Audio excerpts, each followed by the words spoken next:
Head office से branch office के कर्मचारियों को अचानक निर्देश मिला कि इस काम को आज ही पूरा किया जाए। तो काम पूरा करते करते रात के 10 बज गए। नई नियुक्त सुरभि को उसके घर छोड़ने की जिम्मेदारी मैंने ले ली, क्योंकि मेरा और उसका घर आसपास है। मैं सुरभि के साथ घर के लिए रवाना हुआ तो वह चुप बैठी थी। बातचीत मैंने शुरू की। तुमने एमबीए कहाँ से किया सुरभि? जी, वाराणसी से। यहाँ फ्लैट में रहती हो या पीजी में? सर, पीजी में। घर पर कौन कौन है? सर, मैं अकेली हूँ। हाँ हाँ, यहाँ तो अकेली ही हो। मैं तुम्हारे घर के बारे में पूछ रहा हूँ। जी, मैं अकेली ही हूँ। क्या मतलब सुरभि? घर पर मम्मी पापा भाई बहन तो होंगे ना? सर, मेरा कोई नहीं। मेरे पापा बहुत पहले चल बसे थे। 4 माह पहले माँ का भी देहांत हो गया। मैं उनकी इकलौती संतान हूँ। उसका चेहरा दुख से मलिन हो गया तथा आंखें सजल हो गईं। ओह सॉरी, मैंने तुम्हें दुखी कर दिया। हम दोनों के बीच कुछ देर चुप्पी पसर गई। फिर चुप्पी तोड़ते हुए मैंने पूछा, तुम्हें फिल्में देखना पसंद है? सर, टीवी पर देख लेती हूँ। मेरा टीवी हर समय ऑन रहता है। ओहो, पूरा समय टीवी का शोर। सिरदर्द नहीं हो जाता तुम्हें? नहीं सर, बंद टीवी से हो जाता है। शांत वातावरण में मुझे अपने दुख दर्द कचोटते हैं।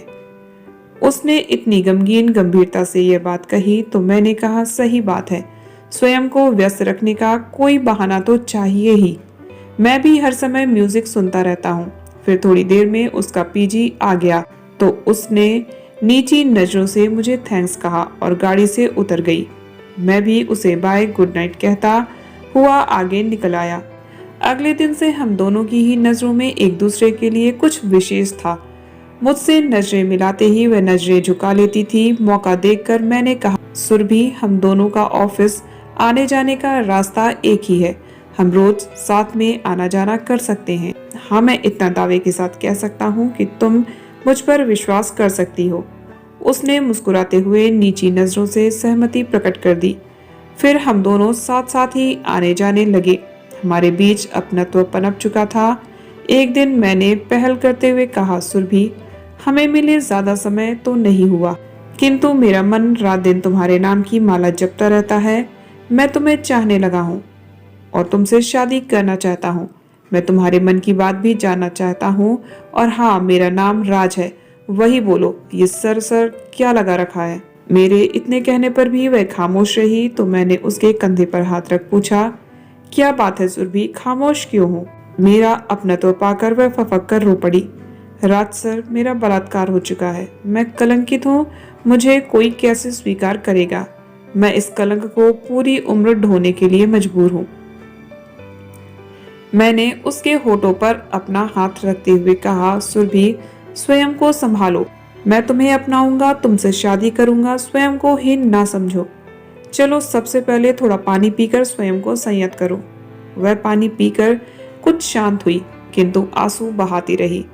देखो सुरभि, तुम्हारे गुजरे कल से मेरा कोई सरोकार नहीं है, लेकिन मैं तुम्हारे साथ अपना आज और आने वाला कल संवारना चाहता हूँ। किंतु हाँ, जो हादसा तुम्हें इतना दुखी कर गया है उसे अवश्य बांटना चाहूंगा। तुम अपनी आप बीती बेझिझक मुझे बताओ। तुम्हारे सामने तुम्हारा दोस्त, हितैषी, हमदर्द बैठा हुआ है। वह धीमे स्वर में बोली, राज, हमारे गांव में दादा साहब के यहाँ मेरे पापा जी अकाउंटेंट का काम करते थे। उनके बेटे बाबा साहब भी अपने पिता की तरह पापा जी की ईमानदारी की बहुत इज्जत करते थे और दोनों ही पापा जी से मित्रवत व्यवहार करते थे। एक दिन अचानक काम करते हुए पापा जी को दिल का दौरा पड़ने से देहांत हो गया। उन दोनों ने हम लोगों की सहायता के लिए हर माह पेंशन देने की घोषणा करते हुए आदेश दिया कि जब तक वे दोनों हैं तब तक पेंशन हमारे परिवार को दी जाए। पेंशन से हम लोगों का घर खर्च चलने लगा। फिर 3 सालों में दादा साहब एवं बाबा साहब का निधन हो गया तो उनका बेटा शहर से गांव आ गया और कामकाज देखने लगा। उस दिन हर माह की तरह मैं पेंशन लेने पहुंची थी। मैं बहुत खुश थी क्योंकि मेरा 12वीं का रिजल्ट आ गया था और मुझे बहुत अच्छे अंक मिले थे। वहां काम करने वाले रजत से मालूम हुआ कि मुझे पेंशन लेने लंच टाइम में पुनः आना होगा, क्योंकि अभी छोटे साहब बाहर गए हुए हैं।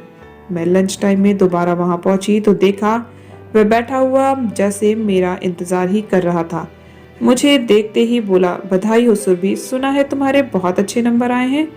मैंने पेंशन की बात कही तो बोला, अरे बैठो, खड़ी क्यों हो, थोड़ा शरबत तो पी लो, इतनी दोपहरिया में तो आई हो। फिर शरबत का एक ग्लास उसने स्वयं उठा लिया तथा दूसरा मेरी ओर सरका दिया। मैं यह सोचकर कि ये बड़े लोग हैं, इनकी कही बातों को मानना चाहिए, शरबत पी गई। फिर जब होश आया तो स्वयं को निर्वस्त्र पाया। मेरे ऊपर वह दरिंदा भी निर्वस्त्र पड़ा हुआ था। सारा माहौल देखकर वह अपनी शारीरिक पीड़ा से इतना तो समझ सकी कि इस दुष्ट ने मेरा सर्वनाश कर दिया है। मेरी दशा घायल शेरनी सी हो रही थी, पर वह दरिंदा मेरी बर्बादी का आनंद लेता हुआ बोला, मुफ्त में पैसे ले जाती है तो अच्छा लगता है, आज अपना हक वसूल लिया तो काटने दौड़ती है। खबरदार, चुपचाप निकल ले, वह तेरे बाप की पेंशन रखी है, तेरी कीमत भी बढ़ाकर उसमें रख दी है, गिन ले, कम लगे तो और ले ले, जो कीमत कहेगी दे दूंगा। बहुत आनंद मिला, तूने मुझे अपना प्रशंसक बना लिया है। तू तो मुझे पहली नजर में ही भाग गई थी और न जाने क्या क्या वह निर्लज्ज पकता रहा। उसके पैसे वहीं छोड़कर लड़खड़ाते कदमों से मैं जब घर पहुंची तो उस वक्त माँ के पास पास पड़ोस की औरतें भी बैठी हुई थी। मैं माँ के गले लगकर फपक फपक कर रोती हुई सब बोल गई। माँ के साथ सभी ने मेरी आप बीती सुन ली तो वे अपने अपने ढंग से सभी ढांढस बंधाकर चली गई। माँ पत्थर की मूर्ति सी बन गई। 2 दिनों तक हम माँ बेटी अपने दुख के साथ घर में अकेली बंद पड़ी रही। जो पास पड़ोस रात दिन हमारे घर आता जाता रहता था, कोई झांकने नहीं आया, जैसे हमारे घर में छूत की बीमारी हो गई हो। 2 दिनों बाद पड़ोस की राधा दीदी खाना लेकर आई और बोली, भाभी, यूं पत्थर बनने से काम नहीं चलेगा, दिल को मजबूत करो, बिट्टू की हिम्मत बनकर उसे राह दिखाओ, मेरा कहा मानो तो इस गांव से दूर चली जाओ। दीदी का अपनत्व पाकर माँ के दिल में जमा दर्द आंखों से आंसू बनकर बह निकला। वे रोते हुए बोली, दीदी, जिस गांव को अपना रक्षक मानती थी वही तो इज्जत का भक्षक बन बैठा। अब मैं अकेली विधवा एक जवान खूबसूरत लड़की को लेकर कहाँ जाऊं? दीदी माँ को सस्नेह गले लगाकर बोली, भाभी, यूं हिम्मत हारने से काम नहीं बनेगा। यहाँ रात दिन इसी कुकर्म की चर्चा से जीना दूभर हो जाएगा। बिट्टो अच्छे अंक लाई है, यहाँ का घर बार बेचकर वाराणसी चली जाओ, उसे पढ़ाओ, पैरों पर खड़ा करो। भैया भी तो यही चाहते थे। भाभी, उनका सपना पूरा करना भी तो तुम्हारा कर्तव्य है। माँ पर उनकी बातों का अवश्य कुछ असर हुआ, जिससे वे कुछ शांत हो गईं। फिर धीरे से बोली, घर के लिए इतनी जल्दी ग्राहक ढूंढना भी कठिन है, 100 बातें उठेंगी। तो वे बोली, भाभी, तुम उठने वाली बातों की चिंता छोड़ो, बिट्टो का जीवन संवारने की सोचो। बहुत से लोग हैं जो घर जमीन खरीदना चाहते हैं, तुम तो जाने की तैयारी करो बस। हाँ, इस बात का पूरा ध्यान रखना कि किसी को कानो कान खबर ना हो कि तुम कहाँ जा रही हो।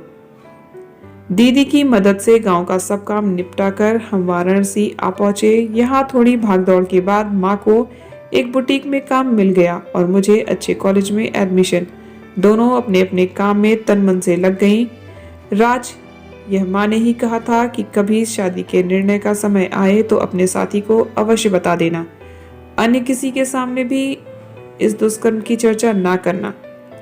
यह कहकर सुरभि खामोश हो गई तो मैंने उसके हाथों पर हाथ रखते हुए कहा, मैं तुम्हें और तुम्हारी माँ की हिम्मत को तहे दिल से सलाम करता हूँ। रोज ही टीवी पर, पेपर्स में इस तरह की दुर्घटनाएं सुनने पढ़ने को मिल जाती हैं। हमेशा से पुरुष वर्ग स्त्रियों पर इस तरह से जुल्म करता रहा है। इन जातियों की जड़ें हमारे धार्मिक ग्रंथों से भी जुड़ी हुई हैं। रामायण में वर्णित है कि सीता को रावण हरण कर ले जाता है तो उनके पति राम उनकी पवित्रता की अग्नि परीक्षा लेते हैं। उसके बाद भी उन्हें त्याग कर वनवास हेतु मजबूर कर दिया जाता है। वह दिन शनिवार का दिन था। हम दोनों लगभग 2 बजे ऑफिस से निकले थे और अब समय 4 से ऊपर हो चुका था। हम दोनों का मन भी कसैला हो गया था तथा कुछ भूख भी लगाई थी, इसलिए हम पास के रेस्टोरेंट में चले गए। वहां सुरभि ने आहिस्ता से कहा, राज, मैं अपने कलंक से आपका जीवन बर्बाद नहीं करना चाहती, मुझे माफ कीजिएगा, मैं बेवजह आपकी राह में आ गई। कैसी बातें करती हो सुरभि, मैंने उसके करीब आकर कहा। मैं तहे दिल से तुमसे प्यार करने लगा हूँ। प्यार कोई सूखा पत्ता नहीं होता जो हवा से उड़ जाए, वह तो मजबूत चट्टान सा अडिग होता है जो अनेक तूफानों का सामना कर सकता है। एक अनजान पुरुष ने तुम्हारे साथ दुष्कर्म किया, उससे तुम कैसे कलंकित हो गई? उसकी सजा तुम क्यों पाओगी? जो भी सजा मिलनी चाहिए उस दुष्कर्मी को मिलनी चाहिए। तुम स्वयं को हीन न समझो, मैं तुम्हारे साथ हूँ।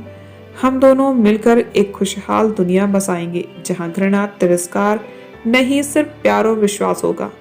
राज, आपको विश्वास है कि आपके माता पिता मुझ जैसी लड़की को अपनाएंगे, स्वीकार करेंगे? उसने अपनी शंका धीरे से व्यक्त की। हाँ, मुझे पूरा विश्वास है।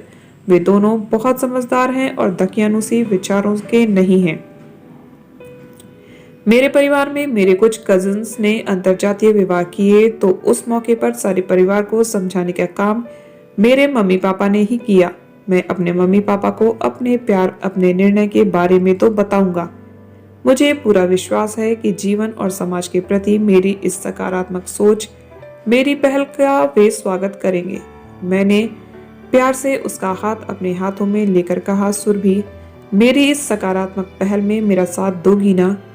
मेरी हमसफर बनकर मेरा संबल बनोगी ना? यदि मम्मी पापा को समझने में थोड़ा समय लग जाए तो मेरा इंतजार करोगी ना? उसने मुस्कुराते हुए सहमति से सिर हिला दिया।